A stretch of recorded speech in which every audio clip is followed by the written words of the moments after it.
Kemudian dengan membaca kita akhirnya tahu kalau topik yang akan kita teliti sudah dipikirkan oleh orang lain sebelum kita. Pertanyaan yang kita ajukan telah mereka pikirkan dan mereka pecahkan. Ini yang kita sebut dengan nama tradisi berpikir.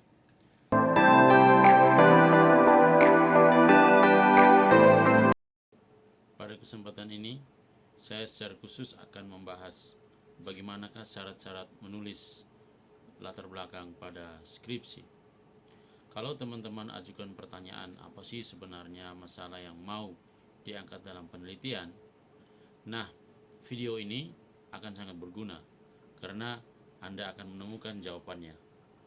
Dalam menulis latar belakang penelitian, peneliti sering kali menjumpai beberapa kesulitan. Kesulitan-kesulitan yang dihadapi antara lain, pertama, sulit mengembangkan gagasan penelitian. Biasanya sulit menentukan kalimat pertama. Kalau misalnya mahasiswa berhasil menuliskan kalimat pertama, maka kesulitan selanjutnya adalah bagaimana merangkai kalimat kedua dan seterusnya. Andai kata ia berhasil meramu menjadi satu paragraf, maka kesulitan selanjutnya adalah bagaimana mengembangkan paragraf yang satu itu menjadi 2 paragraf, 3 paragraf, dan seterusnya. Di sini ide tentang apa yang ingin ditulis masih terasa kabur atau masih raba-raba alias blank sebenarnya.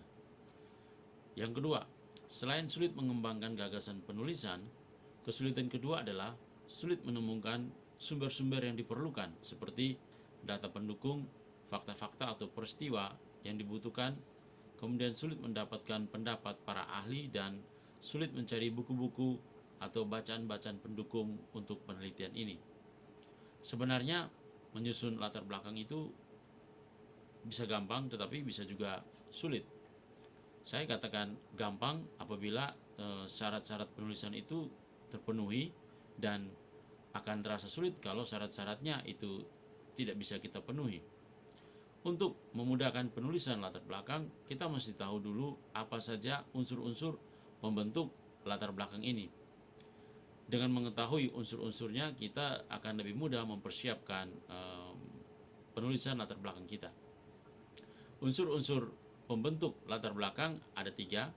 Yang pertama, pendapat, gagasan, atau argumentasi seorang peneliti atau mahasiswa yang akan melakukan penelitian itu.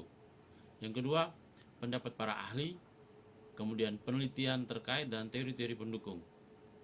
Yang ketiga adalah data-data seperti fakta-fakta lapangan yang kita butuhkan untuk sebagai data awal dalam penelitian kita. Pada saat membangun argumentasi, kita mengungkapkan pendapat kita sedemikian rupa. Penulisannya biasanya dilakukan dengan menulis dari hal-hal umum ke hal-hal khusus atau sebaliknya dari hal-hal khusus ke hal-hal umum. Di sini kita bisa mengingat teknik penulisan deduktif dan induktif. Argumentasi menjadi sangat meyakinkan karena dipadukan dengan pendapat para ahli, kemudian dipadukan juga dengan teori-teori pendukung, data-data lapangan, serta adanya hasil-hasil penelitian yang relevan dengan penelitian kita. Bisa dibilang latar belakang penelitian itu sebenarnya terdiri dari 70% pendapat atau opini atau argumentasi mahasiswa atau peneliti. Sedangkan 30%-nya adalah teori-teori atau data-data pendukung lainnya, fakta-fakta lapangan, atau penelitian-penelitian relevan.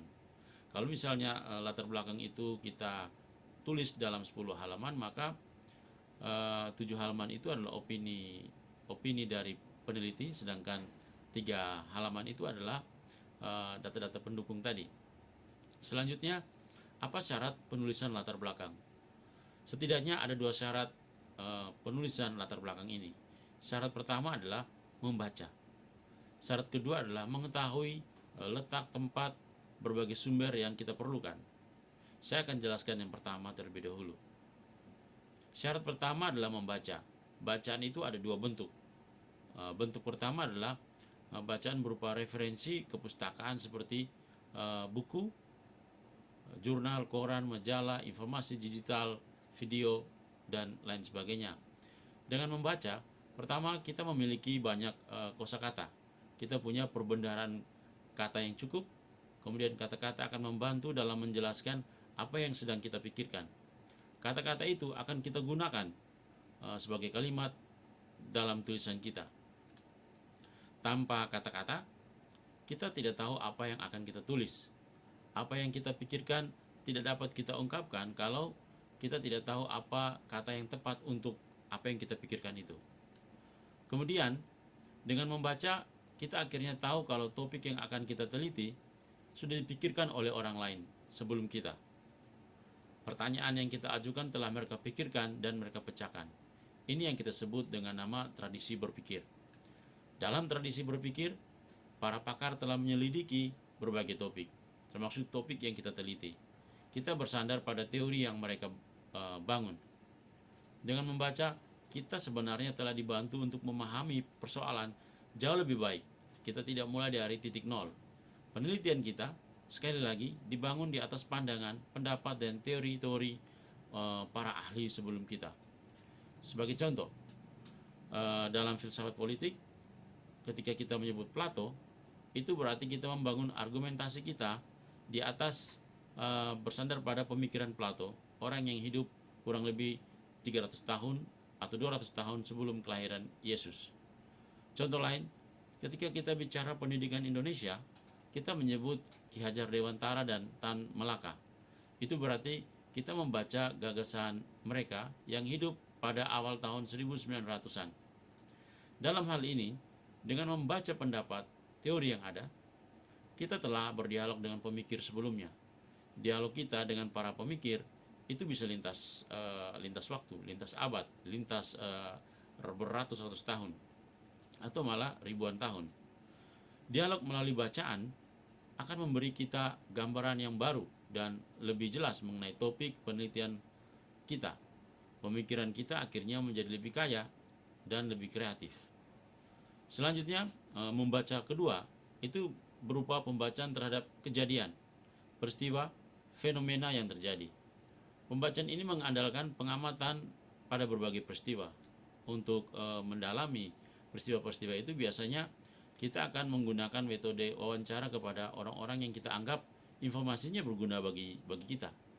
Untuk mengamati apa yang sedang terjadi, kita bisa gunakan pertanyaan ini. Apa yang sudah terjadi? Kita buat catatan kecil, buat daftar apa-apa saja yang terjadi. Lalu kita ajukan pertanyaan kedua, apa yang seharusnya terjadi? Buatlah daftar jawaban untuk pertanyaan kedua ini. Kalau kita sudah membaca teori, pertanyaan kedua gampang dijawab. Sebab dari teorilah kita tahu apa yang seharusnya yang ideal itu. Dari teori kita tahu apa yang seharusnya terjadi. Sekarang saya akan kasih contoh bagaimana menggunakan pertanyaan apa yang telah terjadi dengan apa yang seharusnya terjadi. Untuk kita buat daftar masalahnya.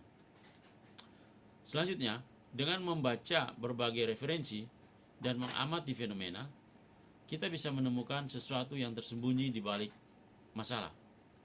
Apa yang tersembunyi itu? Saya menyebut yang tersembunyi itu adalah pola. Apa itu pola?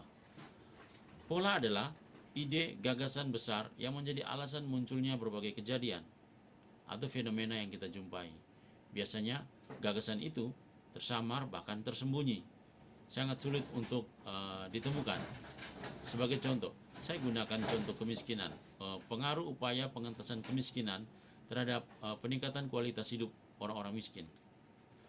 Kita akan baca referensinya. Jadi sebelum melakukan penelitian, biasanya sebagai peneliti akan membaca berbagai bacaan untuk memperkaya pikiran.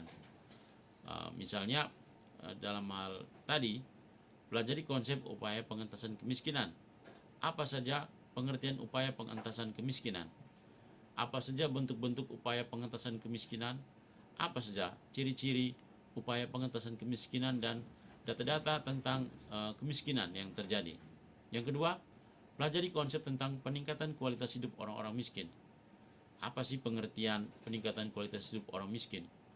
Apa saja faktor-faktor yang mempengaruhi peningkatan kehidupan kualitas hidup orang miskin? Apa saja ciri-ciri peningkatan kualitas hidup orang miskin dan data-data peningkatan kualitas hidup orang-orang miskin. Dengan membaca hal-hal tadi, kita memiliki gambaran yang lebih utuh terkait penelitian. Lalu muncul pertanyaan, mengapa setelah melakukan berbagai upaya pengentasan kemiskinan, ternyata jumlah orang-orang miskin itu tidak menurun, malah meningkat? Mengapa berbagai pengentasan program kemiskinan yang telah dilakukan, angka kemiskinan tidak menurun tetapi malah meningkat dari waktu ke waktu? Mengapa? Selanjutnya, dengan melakukan berbagai analisa, kita akhirnya misalnya ini ya, menemukan jawaban. Ada upaya untuk terus menciptakan kemiskinan agar kekuasaan dan kekayaan sekelompok orang tetap terjaga kelanggengannya. Dengan menciptakan kemiskinan, orang kaya semakin kaya dan orang-orang miskin terus miskin. Selanjutnya kita akan masuk ke syarat kedua dalam menulis latar belakang penelitian. Syarat kedua adalah untuk bisa menulis latar belakang skripsi, kita mestinya mengetahui di mana dan kemana untuk mendapatkan bahan-bahan bacaan dan data yang diperlukan. Misalnya, untuk bahan bacaan digital, kita tahu googling sumber-sumber penelitian di internet. Apa alamat websitenya? Kita tahu. Kita familiar dengan nama para pakar atau tokoh-tokoh yang teorinya kita gunakan untuk menganalisa skripsi kita. Kita tahu perpustakaan terdekat dan buku-buku yang diperlukan. Jika perlu wawancara, kita tahu siapa-siapa informan yang perlu kita wawancara. Kita juga tahu cara mendapatkan data primer dan data sekunder dan seterusnya.